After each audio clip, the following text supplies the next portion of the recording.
The living world. How wonderful is the living world? The wide range of living type is amazing. The extraordinary habitat in which we find living organisms, be it called mountains, deciduous forest, oceans, freshwater lake, desert, or hot spring, leave us speechless. The beauty of a galloping hordes of the migrating birds, the valley or flowers, or the attacking shark evoke away and a deep sense of wonder. The ecological conflict and cooperation among members of a population and among population of a community, or even the molecular traffic inside a cell, make us deeply reflect on what indeed is life. This question has two implicit questions within it. The first is a technical one and seeks answer to what living is as opposed to the non-living, and the second is a philosophical one and seeks answer to what the purpose of life is. As scientists, we shall not attempt answering the second question. We will try to reflect on what is living. What is living? When we try to define living, we confidentially look for the distinctive characteristic exhibited by living organism: growth, reproduction, ability to sense environment, and mount a suitable response come to our mind immediately as a unique feature of living organism. One can add a few more features like metabolism, ability to self-replicate, self-organize, interact, and emergence to this list. Let us try to understand each of these. All living organisms grow. Increase in mass and increase in number of individuals are twin characters of growth. A multicellular organism grows by cell division. In plants, this growth by cell division occurs continuously throughout their lifespan. In animals, this growth is seen only up to a certain age. However, cell division occurs in certain tissue to replace lost cell. Unicellular organism grows by cell division. One can easily observe this in vitro culture by simply counting the number of cells under the microscope. In majority of higher animals and plant, growth and reproduction are mutually exclusive events. One must remember that increase in body mass is considered as growth. Non-living objects also grow if we take increase in body mass as a criterion for growth. Mountain builders and mountains do grow. However, this kind growth exhibited by non-living objects is by accumulation of material on the surface. In living organism, growth is from inside. Growth therefore cannot be taken as a defining property of living organism. Conditions under which it can be observed in all living organisms have to be explained, and then we understand that it is a characteristic of living system. A dead organism does not grow. Reproduction likewise is a characteristic of living organism. In multicellular organism, reproduction refers to the production of progeny possessing features more or less similar to those of parents. Invariably and implicitly, we refer to sexual reproduction. Organisms reproduce by asexual means also. Fungi multiply and spread easily due to millions of asexual spores they produce. In lower organisms like yeast and hydra, we observe budding. In planaria flatworms,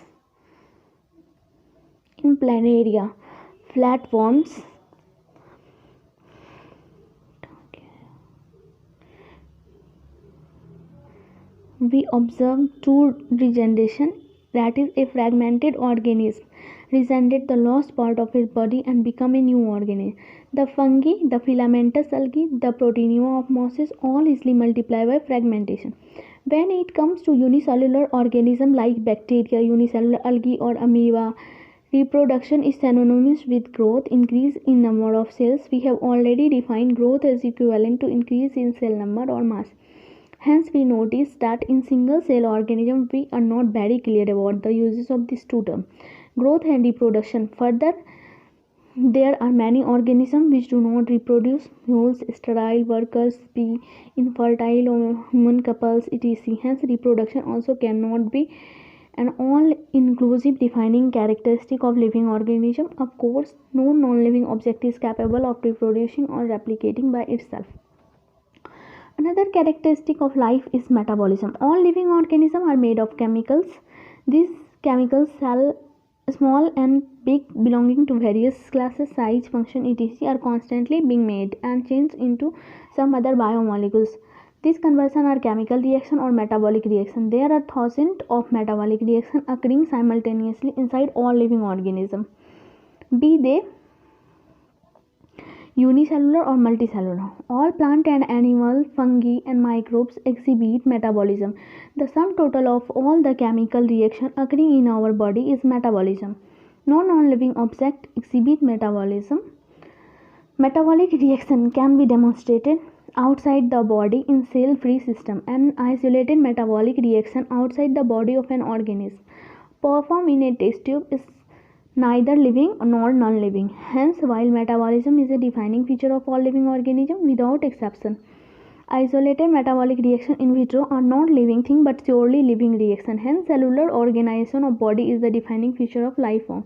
Perhaps the most obvious and technically complicated feature of all living organisms is this ability to sense their surrounding or environment and respond to this environmental stimuli, which could be physical, chemical or biological. We sense our environment through our sense organ. Plants respond to external factors like light, water, temperature, other organisms, pollutant, etc. All organisms from the prokaryotes to the most complex eukaryote can sense and respond to environmental cues. Photoperiod affects reproduction in seasonal breeders, both plant and animal. All organisms handle chemicals entering their body. All organisms therefore are aware of their surrounding. Human being is the only organism who is aware of himself, that is, has self-consciousness. Consciousness therefore became the defining property of living organisms. When it comes to human beings, it's all the more difficult to define the living state. We observe patients lying in coma in hospitals, virtually supported by machines which replace heart and lungs. The patient is otherwise brain dead. The patient has no self-consciousness. Are such patients who never come back to normal life, living or non-living? In higher classes, you will come to know that all living phenomena are due to underlying interactions. Properties of tissues are not present in the constituent cell but arise as a result of interaction among the constituent cell. Similarly, properties of cellular organisms are not present in the molecular constituent of the organism but arise as a result of interaction among the molecular components comprising the organelles. This interaction results in emergent property at a higher level of organism. This phenomena is true in the hierarchy of organizational complexity at all levels. Therefore, we can say that living organisms are self-replicating, evolving and self-regulating interacting systems capable of responding to external stimuli. Biology is the story of life on earth. Biology is the story of evolution of living organisms on earth. All living organisms, present, past and future, are linked to one another by the sharing of common genetic material but to varying degrees. Diversity in living world. Now, if you look around, you will see a large variety of living organisms, be it potted plant, insect, birds, your pets or other animal and plant. There are also several organisms that you can't see with your naked eye, but they are all around you. If you were to increase the area that you make observation in, the range and variety of organisms that you see would increase. Obviously, if you were to visit a dense forest, you would probably see a much greater number and kind of living organism in it. Each different kind of plant, animal or organ that you see represent a species. The number of species that are known and described range between 1.7 to 1.8 million. This refers to biodiversity or the number and type of organisms present on earth. We should remember here that we explore new areas and even old ones. New organisms are continuously being identified. As stated earlier, there are millions of plants and animals in the world. We know the plant animals in our own area by their local names. These local names would vary from place to place. Even within a country, probably you would recognize the confusion that would be created if we did not find ways and means to talk to each other to refer to organism we are talking about.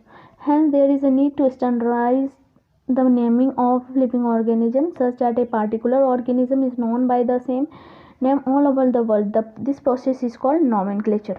Obviously, nomenclature or naming is only possible when the organism is described correctly and we know to what organism the name is attached to. This is identification. In order to facilitate the study, number of scientists have established procedure to assign a scientific name to each known organism. This is acceptable to biologists all over the world. For plant, scientific names are based on agreed principles and criteria which are provided in International Code for Botanical Nomenclature (ICBN). You may ask, how are animals named? Animal taxonomists have evolved International Code of Zoological Nomenclature (ICZN). The scientific name ensures that each organism has only one name. Description of any organism should enable the people in any part of the world to arrive at the same name. They also ensure that such a name has not been used for any other known organism. Biologists follow universally accepted principle to provide scientific name to known organism. Each name has two components, the generic name and the specific epithet. This system of providing a name with two components is called binomial nomenclature. This naming system given by Carolus Linnaeus is being practiced by biologists all over the world. This naming system using a two-word format was found confident. Let us take the example of mango to understand the way. Providing scientific names better. The scientific name of mango is written as Mangifera indica. Let us see how it is a binomial name. In this name Mangifera indica, the genus Mangifera represents the genus, while indica is a particular species or a specific epithet. Other universal rules of nomenclature are as follows. Biological names are generally in Latin and written in italic. They are Latinized or derived from Latin irrespective of their origin. The first word is a biological name represents the genus, while the second component denotes the specific epithet. Both the words in a biological name when handwritten are separately underlined or printed in italic to indicate their Latin origin. The first word denoted the genus starts with a capital letter, while the specific epithet starts with a small letter. It can be illustrated with the example of Mangifera indica. Name of the author appears after the specific epithet, that is at the end of the biological name, and is written in an abbreviated form. Example, Mangifera indica Linn. It indicates that this species was first described by Linnaeus, since it is nearly impossible to study all the living organisms. It is necessary to devise some means to make this possible.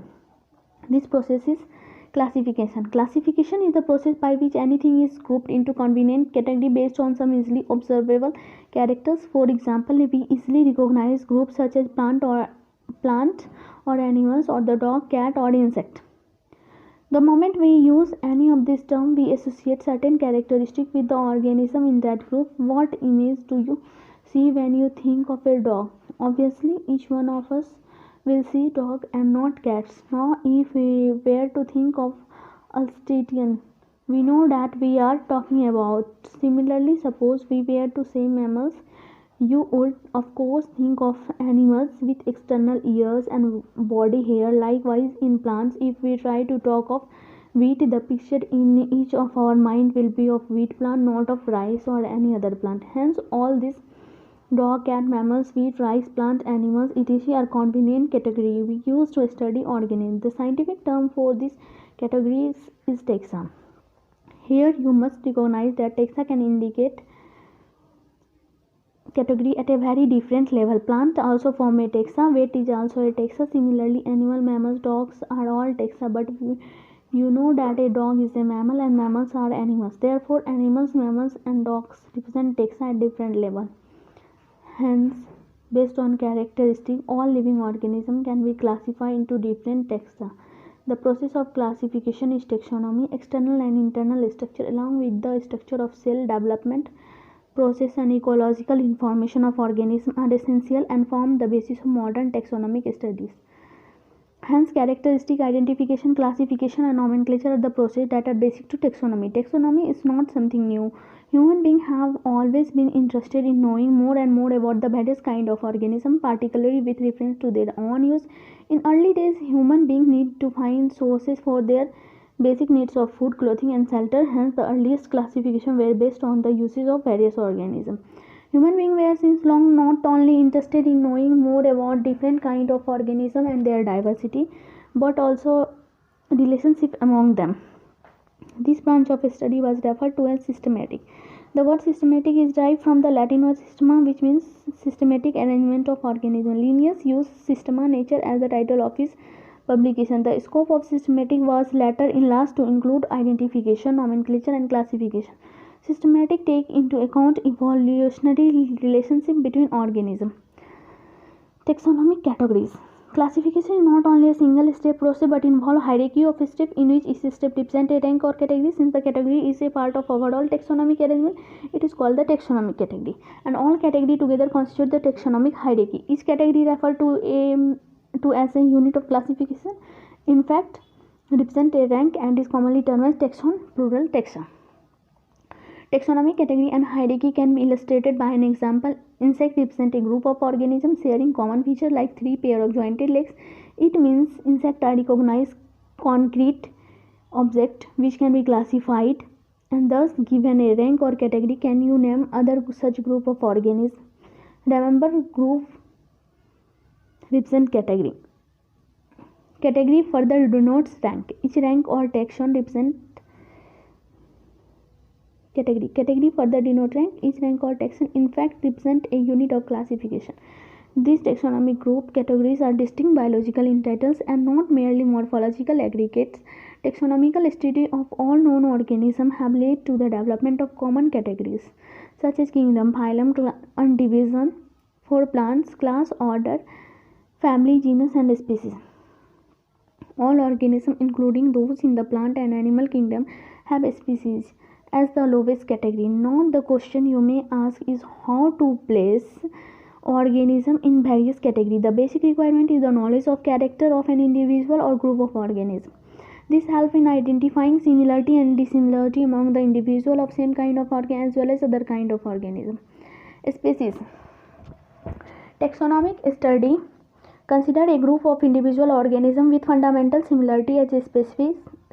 One should be able to distinguish one species from the other closely related species based on the distinct morphological differences. Let us consider Mangifera indica, Solanum tuberosum, potato, and Panthera leo, lion. All the three names, indica, tuberosum, and leo, represent the specific epithet, while the first one, Mangifera, Solanum, and Panthera, are genera and represent another higher level of taxon or category. Each genus may have one or more than one specific epithet representing different organisms but having morphological similarity. For example, Panthera has another specific epithet called tigris, and Solanum include species like nigrum and melongena. Human beings belong to the species sapiens, which are grouped in the genus Homo. The scientific name thus for human being is written as Homo sapiens. Genus comprises a group of related species which have more characters in common in comparison to species of other genera. We can say that genera are aggregates of closely related species. For example, potato and brinjal are two different species but both belong to same Solanum, genus Solanum. Lion, Panthera leo, leopard, Panthera pardus, and tiger, Panthera tigris, with several common features, are all species of genus Panthera. This genus differ from another genus Felis, which include cat. Family. The next category, family, as a group of related genera with still less number of similarity as compared to genus and species. Families are characteristic on the basis of both vegetative and reproductive features of plant species. Among plants, for example, three different genera Solanum, Petunia, and Datura are placed in the family Solanaceae. Among animals, for example, genus Panthera comprising lion, tiger, leopard is put along with genus Felis, cat, in the family Felidae. Similarly, if you observe the feature of cat and dog, you will find some similarity and some differences as well. They are separated into two different families, Felidae and Canidae respectively. Order. You have seen earlier that categories like species, genus, and families are based on a number of similar characters. Generally, order and other higher taxonomic categories are identified based on the aggregates of character. Order being a higher category in the assemblage of family which exhibit a few number of characters. The similar characters are less in number as compared to different genera included in a family. Plant family like Convolvulaceae, Solanaceae are included in the order Polymonoids based on the floral character. The animals order Carnivora included families like Felidae and Canidae. Class: this category includes related orders. For example, order Primata comprising monkey, gorilla, and gibbon is placed in class Mammalia along with order Carnivora that include animals like tiger, cat, dog, and dog. Class Mammalia has other order also. Phylum: classes comprising animals like fishes, amphibian, reptile, birds along with mammals constitute the next higher category called phylum. All these based on the common feature like presence of notochord and dorsal hollow neural system are included in phylum Chordata. In case of plant, classes with a few similar characters are assigned to a higher category called division. Kingdom: all animals belonging to various phyla are assigned to the highest category called kingdom. Animalia is the classification system of animal. The kingdom planting on the other hand is distinct and comprises all plant from various divisions. Henceforth we will refer to these two groups as animal and plant kingdom. The taxonomic category from species to kingdom have been shown in ascending order starting with species in figure 1.1. These are broad categories. However, taxonomy have also developed subcategories in the hierarchy to facilitate more sound and scientific placement of various taxa.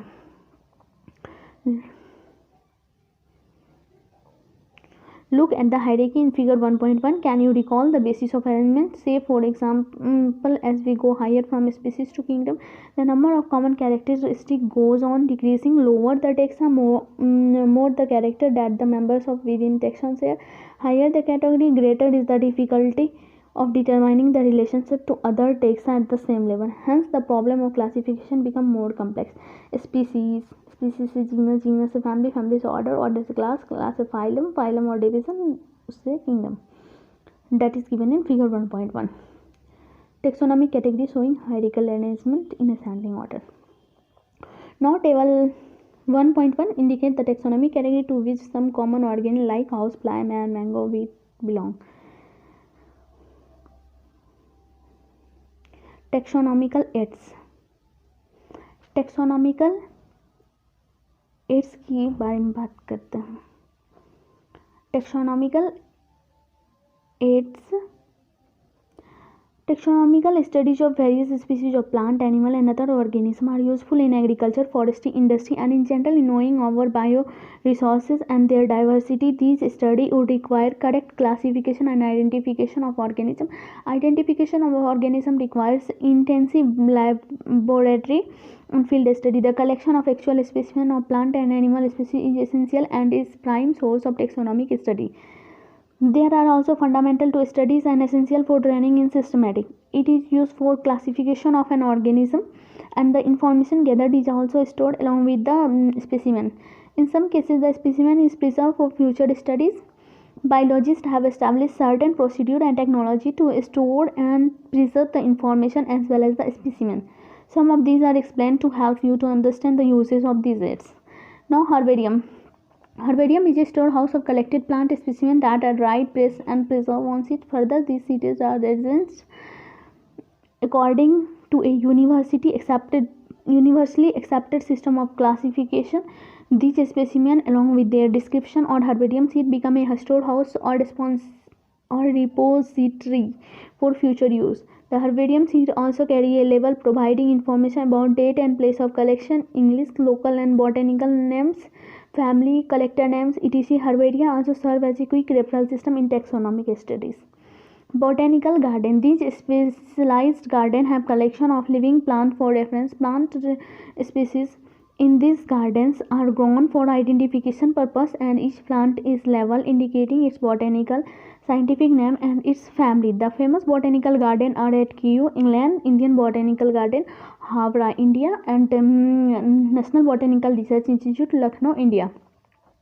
Now museum. Biological museums are generally set up in educational institutions such as school and colleges. Museums have collection of preserved plant and animal specimens for study and reference. Specimens are preserved in the containers or jar in preservative solution. Plant and animal specimens may also be preserved as dry specimens. Insects are preserved in insect boxes. After collecting, killing and pinning, larger animals like birds and mammals are usually stuffed and preserved. Museums often have collections of skeletons of animals too. Zoological park. These are places where wild animals are kept in protected environment under human care and which enable us to learn about their food habits and behavior. All animals in a zoo are provided as far as possible the conditions similar to their natural habitat. Children love visiting these parks, commonly called zoos. Key is another taxonomical aid used for identification of plant and animal based on the similarity and dissimilarity. The keys are based on the contrasting character generally in a pair called couplet. It represents the choice made between two opposite options. This results in acceptance of only one and rejection of other. Each statement in the key is called a relate. Separate taxonomic keys are required for each taxonomic category such as family, genus and species. For identification purpose, keys are generally analytical in nature. Flora, manuals, monographs and catalogs are some other means of recording description. They also help in correct identification. Flora contain the actual account of habitat and distribution of plants of a given area. These provide the index to the plant species found in a particular area. Manuals are useful in providing information for identification of name species found in an area. Monograph contain information on any one taxon. Thank you.